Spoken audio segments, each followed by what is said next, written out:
Welcome to another episode of Relentlessly Resilient. I'm Michelle Scharf. And I'm Jennie Taylor. And today we are really excited. The two of us are going to sit down and share a little about our late husbands and also talk about the celebrations of life and funerals that were held for them after they died and some of the emotions we experienced, the big things, the little things, and the journey that we took in those early days and weeks after losing our spouses.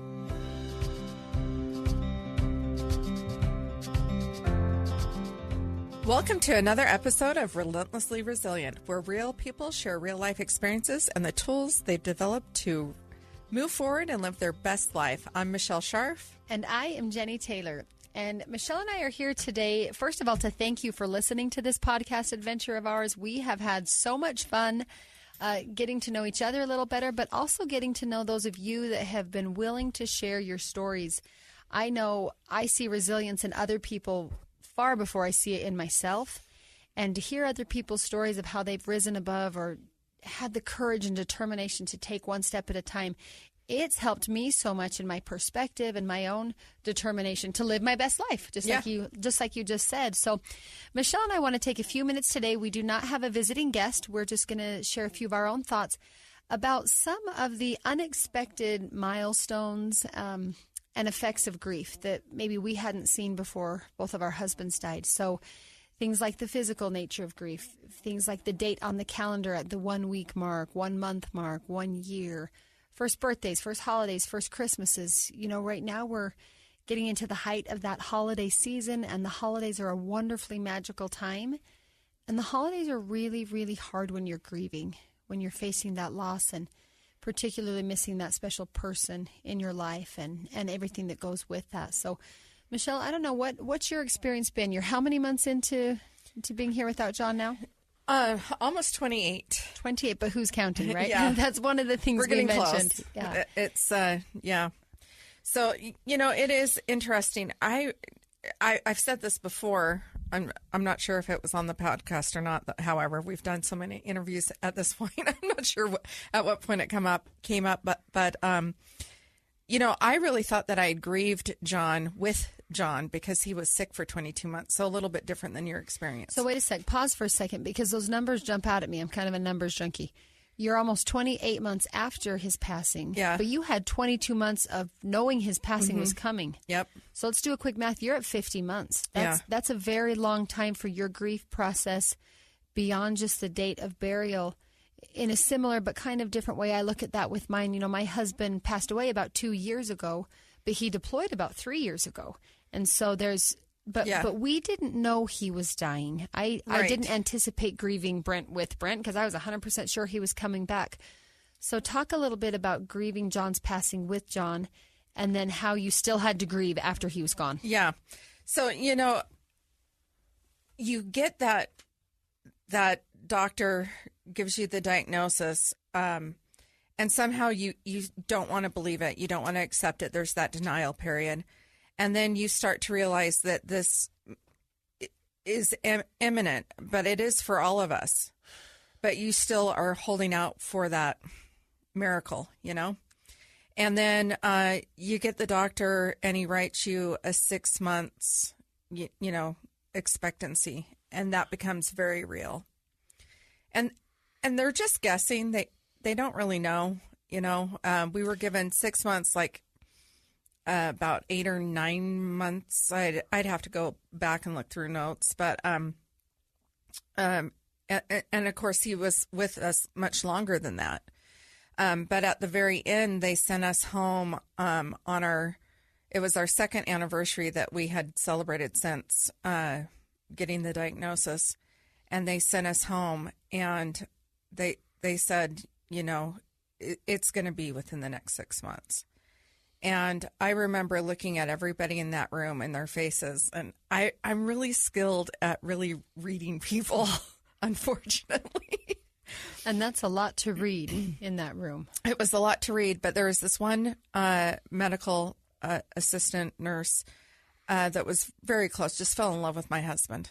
And she cheered for us when we went to Hawaii that first year on our anniversary. We were actually at the doctor's office on our anniversary, and she went and got me a little St. Christopher's Hope like how beautiful little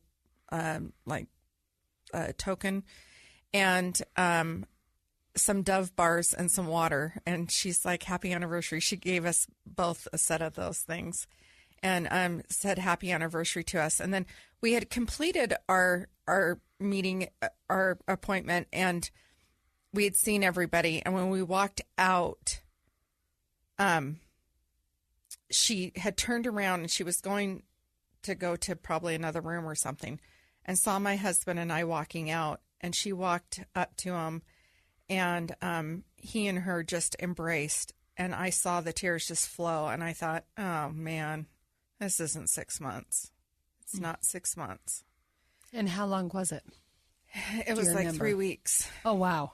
Yeah. So from that point, it was so very our quick. anniversary was June 27th, and he died on July 17th of 2008. Oh, my goodness. Yeah. So you didn't. So what was that? Less than a month. Yeah. Less than a month. You didn't make it to another anniversary, but you also didn't make it another month.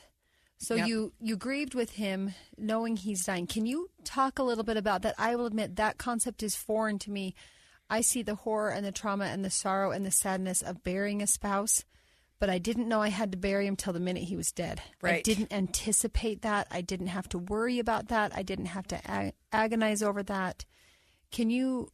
I mean, I'm sure we could talk about that for days, but can you briefly encapsulate that for us? Yeah, what's interesting, Jenny, and there's two people I really want to get on our show. I haven't been able to get our schedules coordinated to even tell them what we're doing here. But there are two people that were, as very young moms, they both lost a child. One lost a little boy, one lost a little girl. And those deaths, those little kids, I just felt a connection to, and it changed me as a mom, as a doula, as a apprenticing midwife at the time. And I had a lot of miscarriages, and watching those moms lose those children and how they uniquely took care of honoring their young lives really made an impact on me. And I started doing this really strange thing, and it's kind of embarrassing. Everyone's going to listen to this and think, oh, she's crazy. But they might already think you're crazy, Michelle, so that's okay. Everybody think well, I've accepted it a long time ago. I am think crazy. You've embraced it. We just love you for it. Yeah, I'm crazy. So what I started doing was planning my children's funerals and my husband's funerals. Oh, my goodness. Yeah. And that is crazy. And I know, right? And I would do it Wait, when was this? Was this while John was sick, or this is long ago? No. This was when years ago. I had 2 kids only, and wow. They were just young. So you're going to have to tell me a little more about this. So my husband was a hobbyist race car driver, and he was also in a high risk profession. And I just thought, oh my gosh, I'm a planner. At this time in my life, I'm very much a planner. Kind of reminds me of Charlotte when we had her on. Right. Yeah. I could have gone on for days with her about, I understand when I've got a plan for my day and a plan for my life, a plan for everyone around me. Yeah. So what I realized is I'd never planned on losing somebody I had lived with. And losing those sweet young children of these good friends of mine, really triggered something inside me to really start planning that. Not in anticipation that they would actually die. I think in some way I thought that if I planned these things, I wouldn't ever have to carry them out. See, that's interesting. And I almost think, and I'm obviously not a social worker or a counselor or anything, but in a way I think that can be a tool of resiliency. Oh, yeah, for sure. Because I think back, I've made it a point a billion times since Brent was killed that we never really worried he was going to get killed. We didn't sit and talk about the what ifs. It wasn't really even in the back of my mind. That somebody else is going to deal with that, not us. But I will admit that there was a time on his 3rd deployment, we had 4 little kids, and I remember at one point doing a lot of research online of what benefits I might have or what the life insurance would look like or what the military options would be. And it was almost peaceful to me to say, okay, if he were to die in battle, right, then, well, I at least know that I'd have this benefit or I'd still have access to health care through the military. And once I could put some of those ducks in a row, right, I really never revisited have a large family. Yeah. right? A lot of little kids. Yeah. You do have to plan these things out. So, he had health or life insurance, and he had all of those things. But for me, it was really just like I didn't want to be caught. It seems to me like we do funerals really fast in our society, 3 days to 7 days. Is like, how can you justify a person's life or honor them in a way that is really fitting? To me, that seems like, how can you possibly do that? You can't, you're grieving, it's like you're we're in a trying state to of cram shock. it all in and then check the box. Right. You're in a state of shock, and there are unfortunately, this is a whole nother episode we should do. We should do an episode on funeral planning and why some people choose to cremate, brilliant. Why if you want to have people come and look at the body, you have to have them embalmed. Like there's laws that govern how you get to take care of your loved one once they pass. I was fortunate because I had time. I learned all of those things, and we made those choices together, John and I did. So you did make those choices together, how to handle his funeral, his burial. So I have to tell you, not only did I plan out my children's and my husband's funeral, I didn't tell my children, of course. I didn't want to traumatize my children, but I would share these thoughts and my ideas with my husband. And so John heard probably about 8 over the years, different funerals I had planned for him at different stages of his life where he was involved in different activities. And so they all very much capsulated around his life at that time and going back. So here's my question. When you got to the point of needing to actually hold a funeral or a life celebration, did you use any of the elements of those plans? So tell us all of them. You did. And did that give you kind of peace of mind? Like, I never really wanted to use this, but I have given real thought to this. Yes. And I feel like I gave John a celebration of life, which is what he wanted. He never wanted a funeral. He didn't want it held at a church. You went to the racetrack, right? We went to the racetrack. So our bishop came over and asked and offered several times to participate. And I had to thank him, but deny him the ability to speak. John just didn't want that.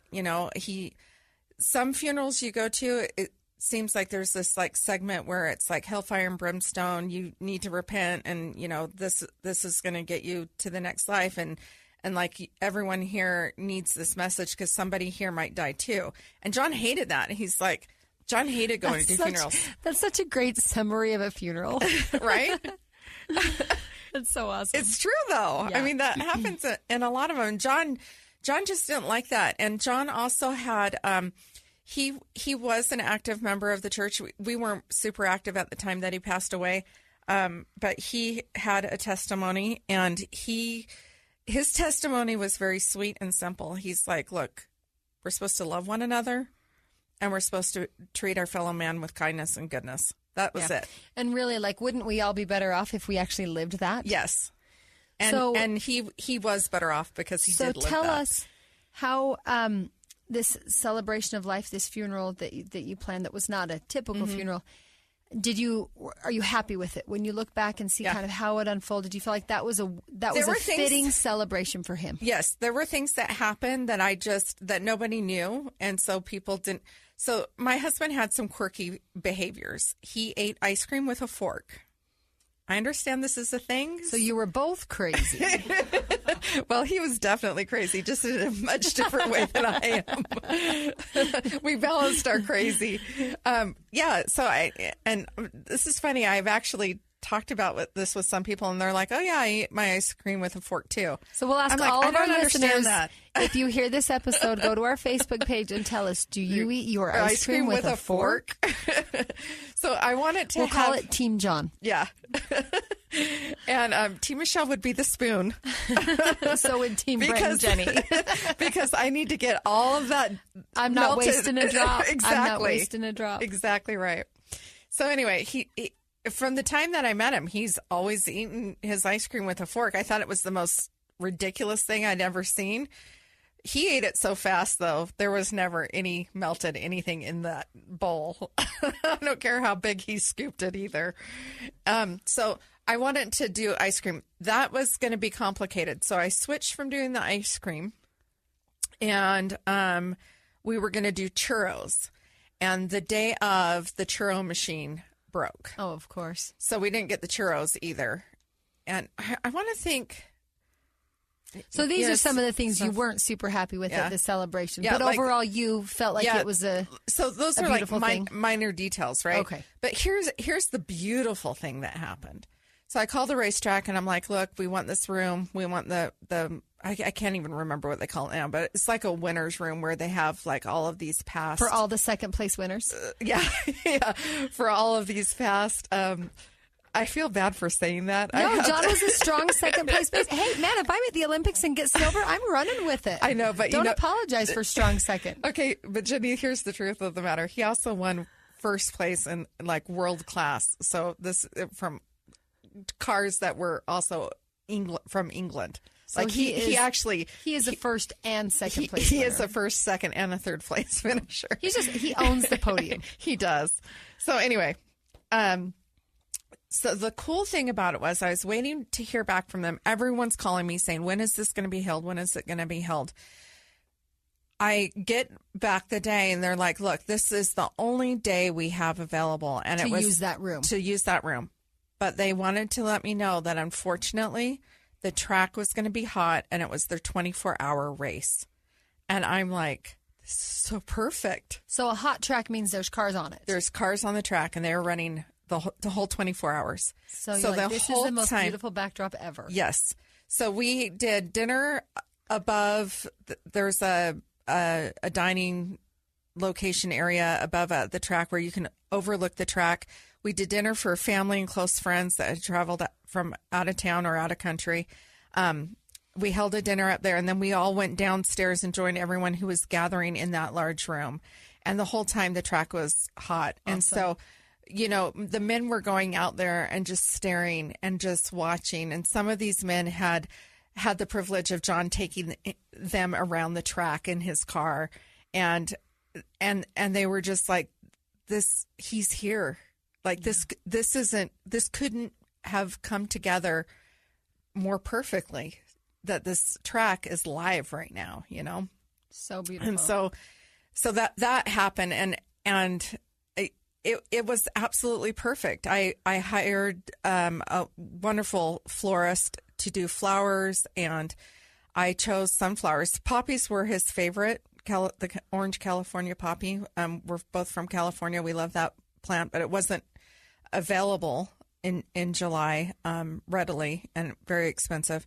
And so we chose sunflowers, and it set with the black and the white and the checkers and it seemed happy.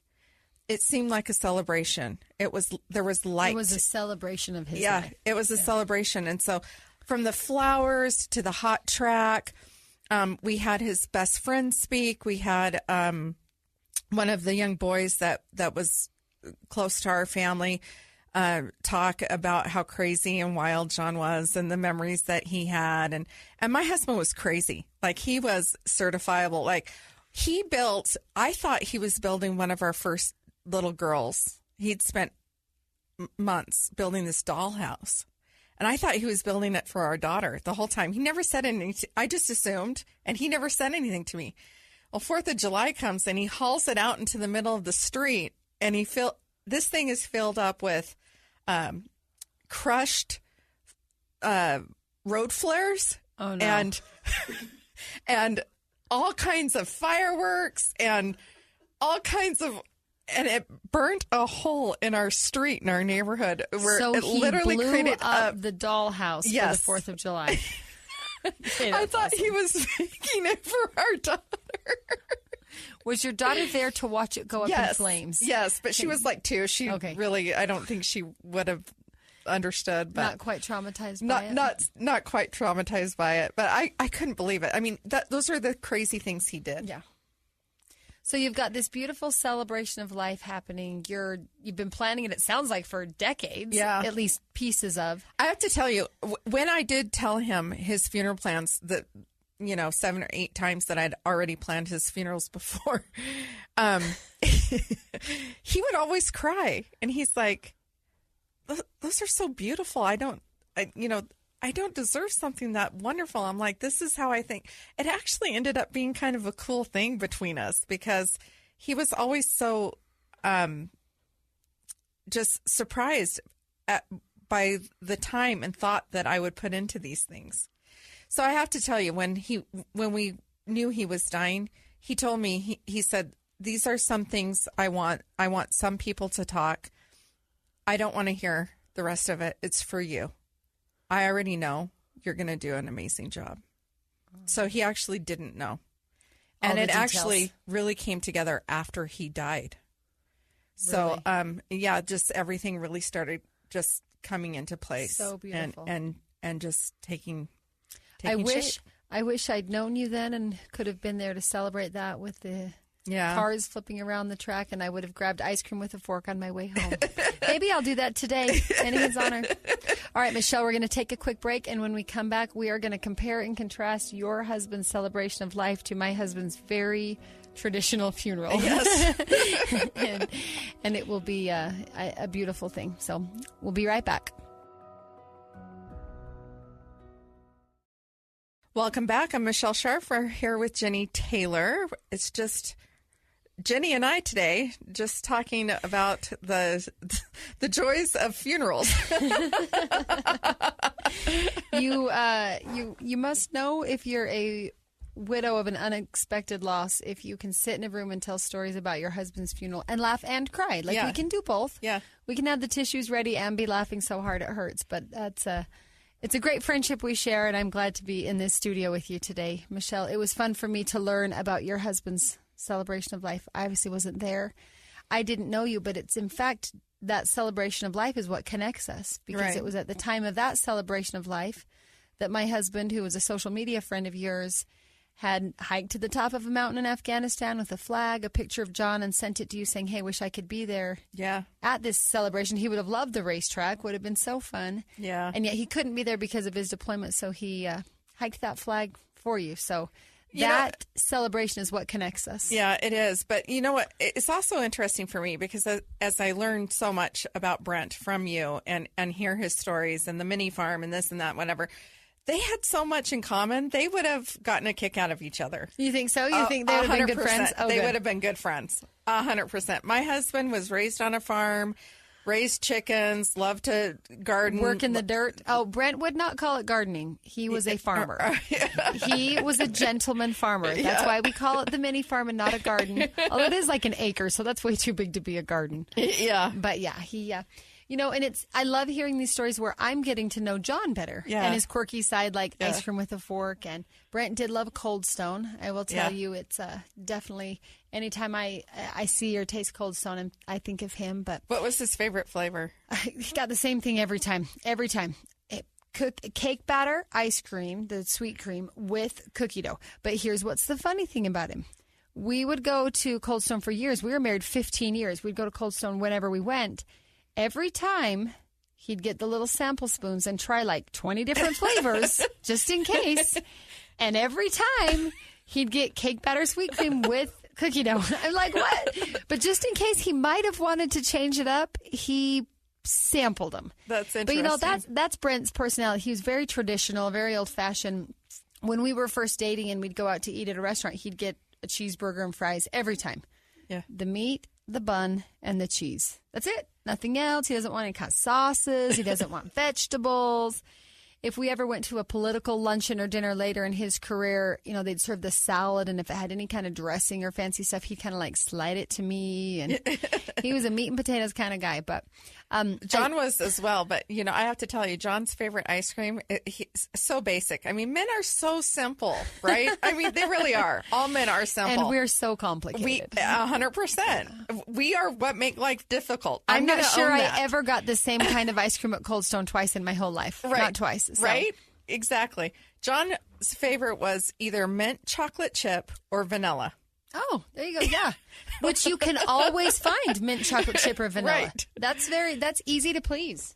Yeah. It's so boring. Well, that's what I'd say.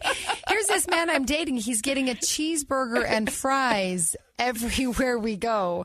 A cheeseburger and fries. Again, like it's really easy to order, I guess. He didn't get a cheeseburger and fries. He literally got the burger. A plain cheeseburger and fries. I used to joke that he ate like a child because he didn't like a lot of vegetables and he didn't like sauces. It was very simple. Yeah. Didn't really like Asian food, maybe some Mexican food. I was out with my daughter-in-law the other night. Just wants a cheeseburger and fries. Hilarious because my son said, I want a cheeseburger, no tomato, no pickles, no ketchup, no sauces. And my daughter-in-law turns to me and she says, "Are we ordering for a child?" Yeah, is this a small child or an adult here? So that's funny. Brent, but he was, okay, so just like he wanted to be a farmer and not a gardener, he was not a picky eater. He had a selective palate. He always had a very dignified way of explaining things, and he was so persuasive in his mannerisms that you just took his side. And you're like, oh, yeah, he's just selective in his palate. But the best part is our oldest daughter's inherited it 100% in that from a very young age, she could tell a brand of like a yogurt or an ice cream without even seeing the cup or whatever wrapper it came with. She has his selective palate. Where the other day we brought home a bag of off-brand candy corn, and she just looked at me like, is that a thing? Like, Mom, you can't do that. And Brent loved candy corn and all things sugary, so he would not have approved of knockoff so candy corn. But for his funeral was very, very traditional. And, like I said, I did not see this coming at all. Mm-hmm. Brent didn't see it coming. I know his mother didn't see it coming. None of us had sat down and drafted what should we say or who should speak. And when he died, it became suddenly so public. He was a service member who was killed while deployed overseas. And so I felt and still feel this balance between this is a very personal loss. This is my husband. This is the father of our children. This is my mother-in-law's son.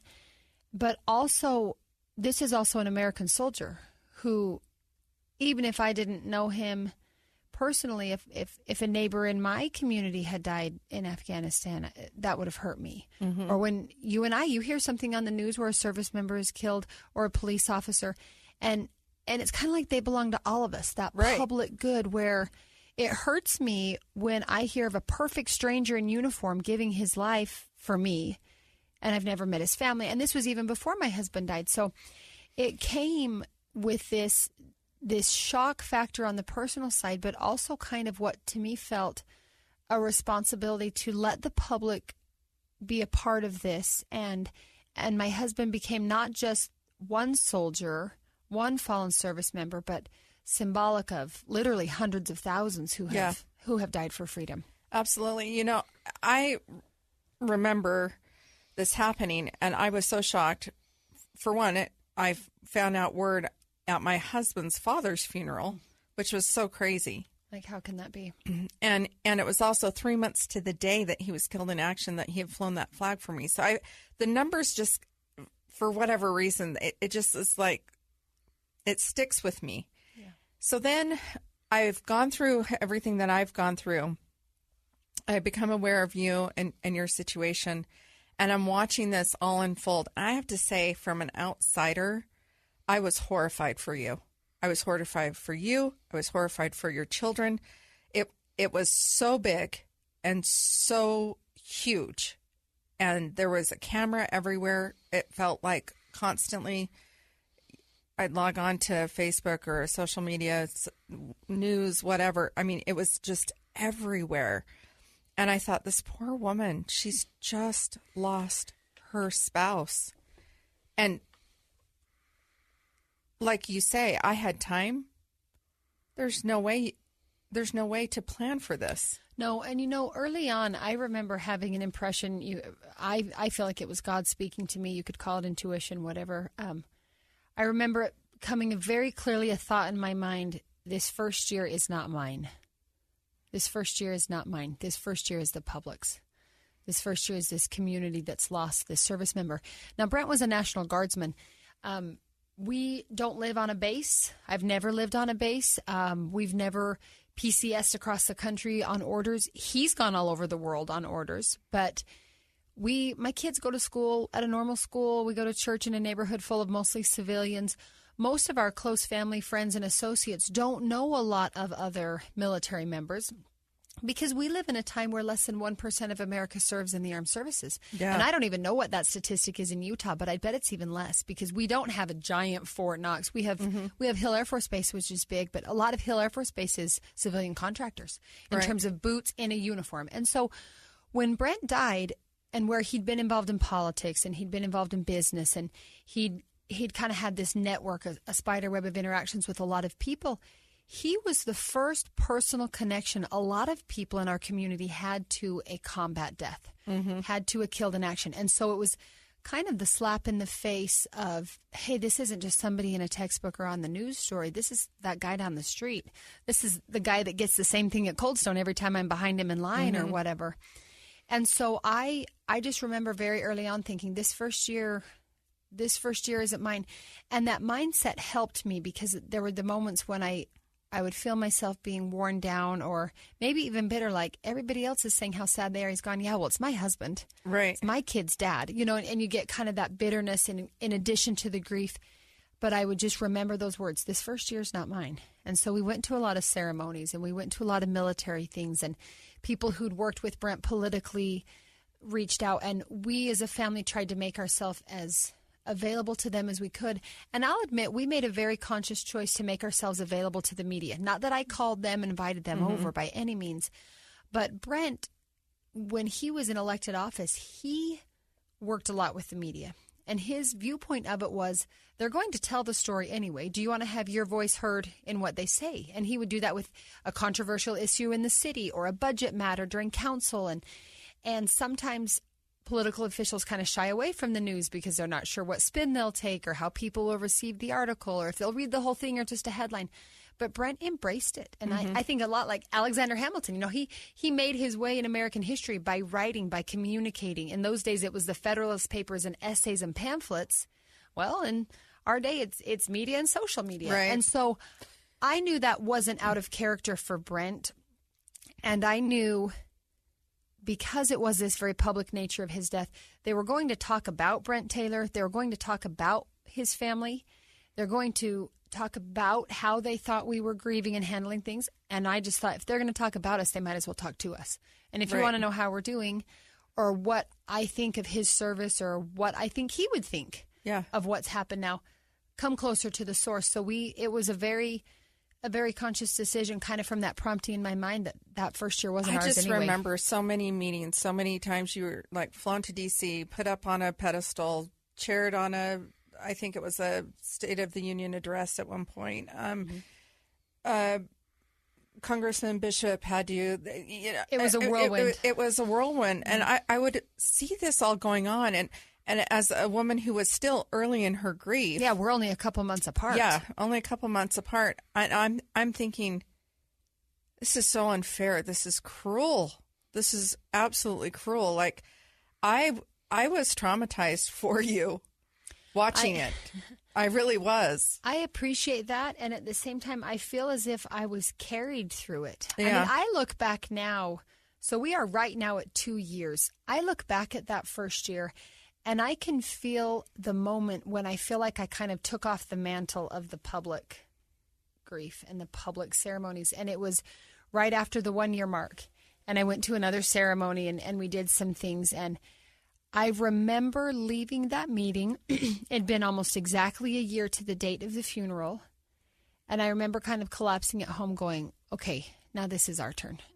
Now this is our turn. And then we went into the holiday season, and then we got started with brand new 2020. And I was like, okay, this is going to be our year as a family to connect. And now we're going to have our time to grieve, and we're going to put the pieces together. And then the pandemic came, which, as crazy as it was, it did slow things down. Yes. It did, so much for travel and public speaking and some of those things, and got to the point where we were able to regroup as a family at home. But man, that's another episode of challenges at me and 7 kids at home. Right. Where we had just been through such a transitionary stage. But when I look back at that funeral, I feel like it was such a dignified event, and I don't say that because it was my husband. I say it because it was a fallen service member, and the respect that was shown. I have since now attended several funerals for a police officer, Officer Nate Lyday of Ogden City Police, an Air Force pilot, First Lieutenant Cage Allen up out of the Brigham City area, Sergeant Brian Mount down in Cedar City, St. George area, and several other soldiers where I've attended and seen the dignity that's displayed. And I felt that responsibility to make sure Brent's funeral was personal and faithful, because I knew that was what important to our family, our marriage, our relationship, and yet also kind of that public setting. So I chose the speakers very intentionally. We had one of Brent's brothers speak because I wanted the human side of him. I wanted the silly stories of how he'd negotiate out of chores when he was a kid, because he was a born delegator from day one. Right. And then we had one of Brent's mayor friends speak that knew him through politics, that knew him through negotiations, that knew what an influence he'd had, and knew that not everybody liked him. Because let's be honest, even if you're a dead soldier, you're in politics, you probably ticked somebody off with some policy or program you ran. It's just the way it is. And then we had General Burton, who at the time was the Adjutant General for the National Guard. And that to me was very stately. That was kind of the official piece where Brent had worked with General Burton on a number of occasions, and they knew each other, but they weren't necessarily peers, because obviously you got a 2-star general and a brand new major.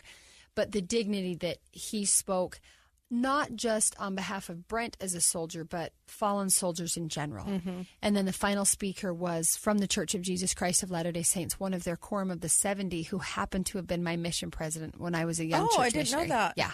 And so that was a tender mercy where Larry Corbridge, he came and spoke. And it did have that religious component to it and that faith-filled component to it, where for me that kind of encompassed maybe different walks of Brent's life, where he was a brother, a son, a friend. He was a political statesman. He was a soldier, but above all, he was a faithful man, a loving husband, a disciple of Christ. And his service to his country was 100% service to his God in his mind.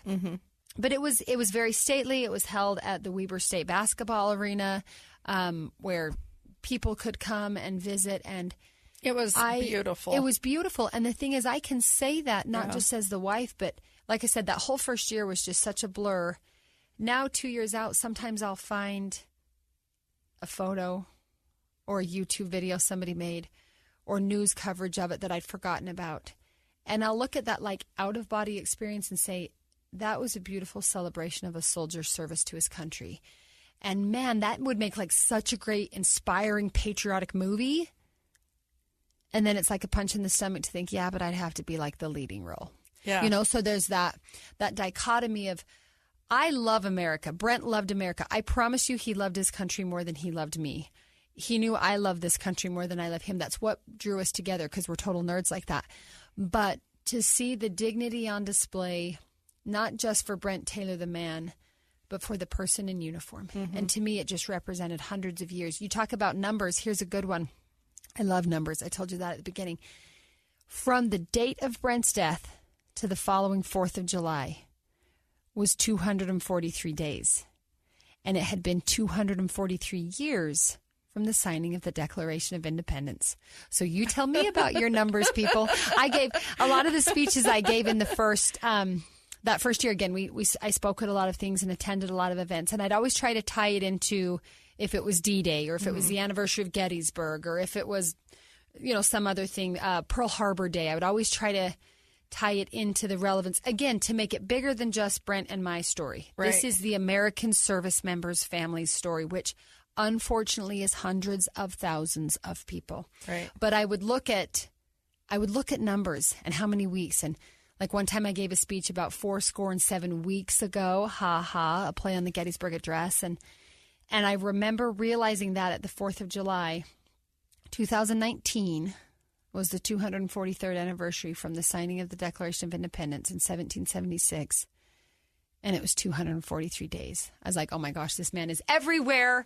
But it, as public as it was, I feel like, again, in my personal faith, God helped change my perspective to where that public, rather than being a huge burden, became a tremendous blessing to me, because it carried me. I mean, I would stand to speak at some event. We were honored at some event with an astronaut and a survivor of Hitler's Germany. And I'm up on the stage going, what the heck am I doing here? But I would say this is not me. This is not even Brent. I am the face of millions of people's prayers. I am the face of the cause of this great country, that somehow I ended up in this position for that first year, where words would come into my mind. I'd know exactly what to say.